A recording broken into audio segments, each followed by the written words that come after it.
తెలంగాణలో బయ్యారం ఉక్కు ఫ్యాక్టరీ ఏర్పాటుపై కేంద్ర బొగ్గు గనుల శాఖ మంత్రి కిషన్ రెడ్డి వివాదాస్పద వ్యాఖ్యలు చేశారు.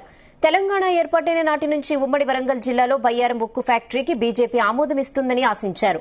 కానీ ఇవాళ వరంగల్ వేదికగా బయ్యారం ఫ్యాక్టరీ ఇవ్వలేమని కిషన్ రెడ్డి తేల్చి చెప్పారు. ఏపీ తెలంగాణ విభజన హామీలో ఉన్నప్పటికీ బీజేపీ ఇస్తుందని ఎక్కడా చెప్పలేదని అన్నారు. ఫ్యాక్టరీ పెట్టాలంటే మోదీ ఇంట్లో నుంచి తీసుకొచ్చి పెట్టలేమని అన్నారు.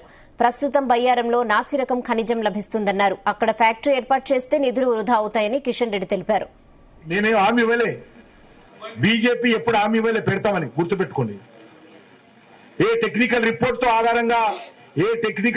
ఆధారంగా బయ్యారం ఫ్యాక్టరీ స్టీల్ ఫ్యాక్టరీ వస్తుందని చెప్పలే. నాకు కూడా రావాలని కోరుతున్నాను.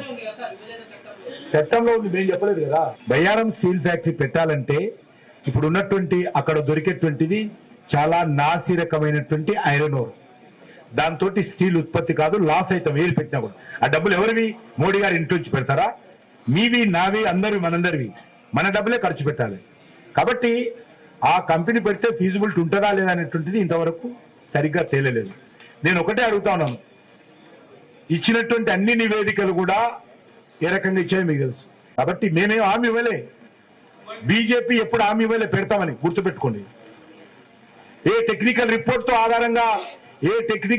ఆధారంగా బయ్యారం ఫ్యాక్టరీ స్టీల్ ఫ్యాక్టరీ వస్తుందని చెప్పలే. నాకు కూడా రావాలని కోరుతున్నాను.